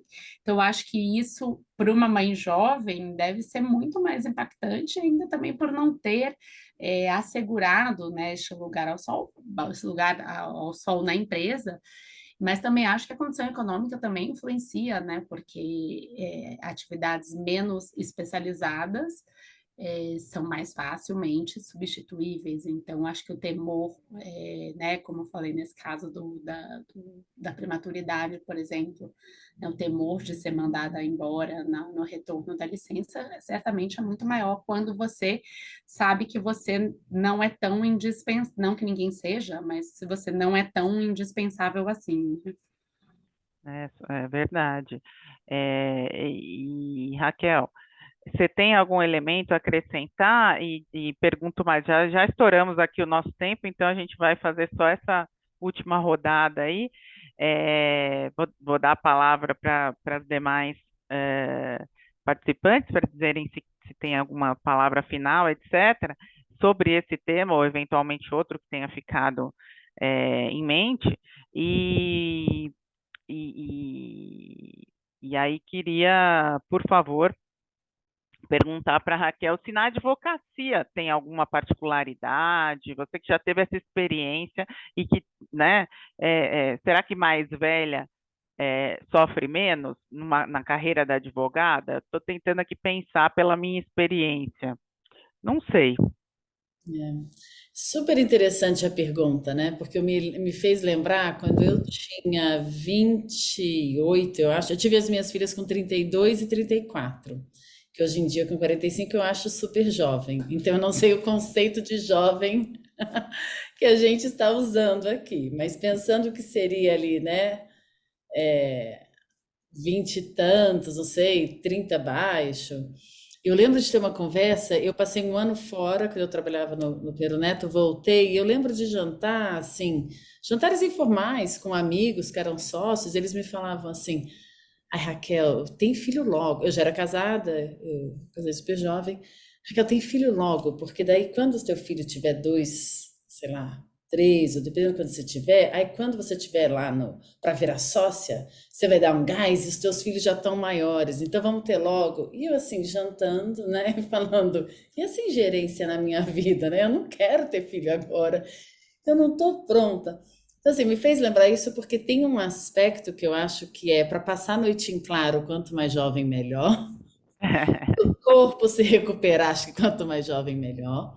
Acho que tem uma leveza da juventude também que você faz sem pensar muito, mas uma leveza, como o jovem cria, que eu acho que. Eu me considero que fui uma mãe jovem, mas eu acho que também ser mais jovem um pouco, dependendo da vida de cada um, também acho legal. Eu adorei, eu sempre quis ser mãe durante os 30, assim, e para mim foi uma experiência muito boa. O que é. Até outro dia, aquela CEO da ACO, CEO, aquela indiana da Pepsi, ela falava, é muito injusto, né? Porque o relógio biológico da mulher, ele coincide com o relógio não, a evolução da nossa carreira, e acho que foi a Flávia que ponderou bem, quer dizer, hoje em dia o nosso relógio biológico está muito, né, ele dura muito mais, a gente tem uma janela muito maior, seja com a ajuda da tecnologia ou não, por uma evolução, a gente, né, vê cada vez mulheres tendo filhos mais longos. Então, o que eu vejo na advocacia é isso, e o que eu acho interessante, por exemplo, esse ano passado em Boston, eu fiquei sabendo de um escritório de advocacia que nas entrevistas com mulheres ofereciam para aquelas, como parte do pacote de remuneração, o congelamento de óvulos.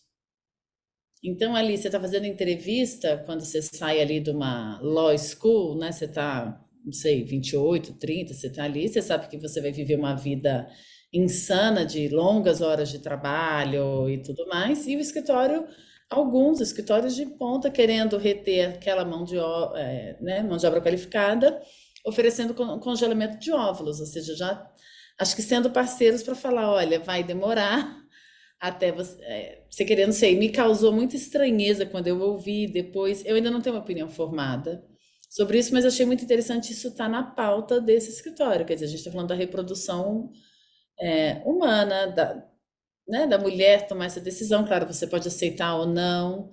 E achei interessante o assunto estar ali na pauta e ter alguém desse escritório de advocacia olhando e reconhecendo, né, esse tempo. Então, eu acho que tem, só para finalizar e passar a palavra para as minhas panelistas, adorei ouvir vocês, obrigada pela oportunidade de falar junto com vocês.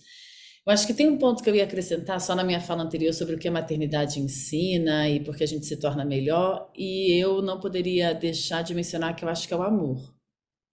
O amor que a gente descobre como mãe, pode ser clichê falar isso, mas eu acho que o amor próprio que a gente, né, aprende a desenvolver e o amor que a gente tem pelos nossos filhos e o amor que a gente recebe e o amor que como família você vai construindo, eu acho que nada se compara. E eu falo amor não no sentido, né, não é um amor romântico, não é um amor assim, é um amor muito real, né? E ele é feito, uma vez eu falei, eu me tornei mãe em 2011. Meu marido falou, não, mas a Isabela nasceu em 2010. Eu falei, pois é, dezembro de 2010. Eu me tornei mãe ao longo de 2011. Porque é o convívio diário, né? É o aprendizado com tudo, é sentir dores físicas. Para mim, amamentar foi super difícil e depois deu certo, ou não, mas enfim, a experiência é muito pessoal, mas eu acho que o amor que a gente descobre, acho que esse amor, ele vem em benefício da sociedade, né? A gente está investindo nesses seres que são a próxima geração, que vão, né? Eu tenho esperança de que cuidem e façam desse mundo um mundo melhor, então eu acho que o amor é essencial, né? Na vida de nós mães. Difícil Helena, se até me falar permite depois disso. fazer um diálogo assim com o que a Raquel falou, eu tenho duas questões assim, apesar de eu ainda não ser mãe, mas que eu possa contribuir. O primeiro é que eu tenho observado que essa questão de congelamento de óvulos é algo que eu tenho visto muito entre colegas minhas no Ministério Público na casa dos 30 anos. Eu vejo que como a gente tem, né, tem bolsa de plano de saúde, essas coisas, é uma preocupação de, da maioria das mulheres assim no meu concurso, e nós somos assim 126 no meu concurso e muitas mulheres desses 126. E é uma preocupação muito séria delas saber assim, tem algum suporte para a gente fazer o congelamento em termos financeiros e tudo, porque é muito caro. Isso fez com que eu chegasse à reflexão de como seria interessante quando uma mulher entra numa empresa, se a empresa diz assim, eu não quero que você tenha filho agora, mas se ela paga, não obviamente forçado, tá? Mas se ela paga por isso, eu acho que se torna um pouco mais legítimo ela dizer assim, será que você pode segurar um pouquinho? Mas ela, pelo menos, está ajudando nesse processo, porque é muito caro para uma mulher hoje fazer o congelamento de óvulos. Então, assim, também não tenho uma opinião ainda totalmente formada sobre esse tema, mas eu acho muito curioso como eu tenho observado que isso é uma preocupação hoje de muitas mulheres de 30 e poucos anos, de não querer já ter o filho, mas querer pensar assim, poxa, será que eu consigo congelar? Não consigo congelar porque é muito caro. E uma outra reflexão que eu tive é que eu estava ouvindo, até hoje mesmo, dirigindo, eu estava ouvindo um podcast uma entrevista com a Cláudia Raia, que teve filho com 50 e poucos anos. E é um podcast interessantíssimo, porque ela fala sobre o aspecto da maternidade, e a gente estava falando antes aqui que assim, aspecto financeiro, da idade, o que contribui. Mas ela falou uma coisa que eu achei muito interessante, que ela falou, olha, o que fez diferença para mim mesmo é porque eu tenho muito suporte. Eu tenho, assim, não apenas financeiro, mas eu tenho suporte não só do marido, mas dos filhos dela, que hoje já tem, sei lá, 20 e tantos anos, né? Dos amigos, etc. Ela falou assim, o que facilitou para eu conseguir criar, né, até estar criando meu filho e tornar isso muito mais fácil, não foi só um aspecto financeiro, foi também um aspecto de que eu tenho um suporte muito grande, eu tenho muitas pessoas que podem me ajudar. Então, assim, e eu acho legal na entrevista dela, até recomendo o podcast, que é interessantíssimo, que é do Desculpa Alguma Coisa, com a Tati Bernardi, né? E ela fala sobre e essa entrevista é bem legal, assim, principalmente para o aspecto de quem é mãe, em que ela trata disso, né? De que não é. Porque a Tati pergunta para ela: você tem uma condição, né, de privilégio e tudo, de mulher que tem dinheiro. E aí ela fala: não, tudo bem, isso também, mas eu tive muito suporte, que é algo que eu não. Que muitas mulheres não têm. E para poder concluir aqui também minha fala, e para já passar a acabar já da minha palavra final, prometo, Helena, eu só queria dizer, dialogando de novo com a Raquel, o quanto, apesar de eu não ser mãe, eu faço visita, né, nos acolhimentos. Esse mês eu faço visita nos acolhimentos, são 7 em São Bernardo, E o que eu posso dizer é que a promotoria da infância, ela realmente me fez perceber o quanto pequenas ações e o quanto o carinho, o quanto tudo isso é muito importante, não apenas para que a gente se sinta bem, mas também para que aquela criança se sinta bem. Então, quando eu vou num acolhimento em que eu vejo a criança muito, muito, muito bem cuidada, que eu vejo o quanto ela gosta daquelas pessoas que trabalham ali, porque elas dão amor, carinho, elas dão pequenos atos, né? Às vezes um pacote de balinha, às vezes uma bonequinha, uma coisa assim. O quanto esse amor que essas instituições dão para essas crianças fazem com que eu volte para casa. Óbvio, eu fico triste de saber que tem crianças acolhidas, mas eu fico muito feliz de saber que elas estão sendo muito bem acolhidas.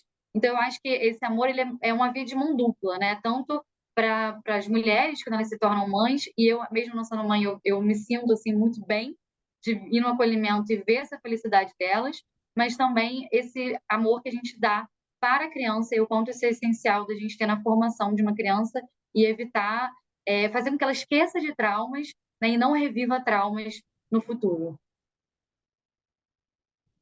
Excelente, sensacional. Flávia, mais alguma palavra final? Não, só queria agradecer, né, enfim, todos que estiveram aqui presentes, né, e dizer que isso que a Raquel colocou, que a Juliana, mesmo não sendo mãe, a gente vê que pelo exercício da profissão dela, ela tem essa sensibilidade do que é ser. E uma vez um médico me disse, ele até falou, o exercício da paternidade, você ter um filho, é a experiência humana mais transformadora, né? O que nos aproxima é o que nos aproxima fisicamente dos animais, né? Da questão da reprodução, mas a experiência humana que para o desenvolvimento, você ver uma criança se desenvolver às custas do seu cuidado é uma coisa realmente mágica, e só como a Raquel falou, é muito amor, né? Isso que a Juliana vê também pelas crianças que estão é, que estão colocadas também na situação à espera de adoção também vê, né? Então, como isso exerce e como isso engrandece a gente como ser humano, né? Em todos os aspectos biológicos, psicológicos, então isso até uma palavra de apoio aí, de otimismo, né? Para quem nos acompanhou, até pensando, né? Quem sabe tem grávidas aqui, tem mães de crianças pequenas, né? Isso transforma a gente. Então, mesmo que haja percalços, que a gente não tenha ainda uma estrutura preparada, seja nossa interna, seja familiar, ou seja do Estado, para conseguir, e é muito bom que a gente tenha esse debate aqui, né, para nos ajudar nesse exercício, isso dá certo, né? São milhões de anos que as pessoas se desenvolvem, sobrevivem, e isso é transformador realmente para uma mulher ou para qualquer um que exerça a parentalidade. Muito obrigada pelo convite. Eu é que agradeço em nome de todos, principalmente as painelistas que deram um show aqui, compartilharam experiências pessoais e profissionais super valiosas. Agradeço ao público pela participação, pelo interesse, pelos comentários, né? E tenho a dizer que foi muito, muito interessante esse debate, até por motivos que a gente não tinha nem pensado, né? Por onde a gente poderia chegar. A gente explorou desafios, mas também exploramos aí algumas soluções, e quem sabe a gente consiga, num próximo encontro, estar debatendo essas soluções, né? Em vez de estar constatando e acumulando desafios. Então, eu convido a todos a continuarem a se envolver nesse tipo de discussão, nos seus locais de trabalho, nas suas esferas políticas, nas suas esferas, nas suas famílias, nas suas esferas pessoais, porque o que a gente quer é promover mudanças que possam tornar a maternidade, que já é tão única, mas que possam permitir esse equilíbrio entre maternidade e carreira, e que torne o papel, a vida da mulher mais acessível e mais equitativa para todas as mulheres, de qualquer, advogadas ou não advogadas, de qualquer origem e qualquer outra característica. Muito obrigada, nos vemos numa próxima, e boa noite a todos.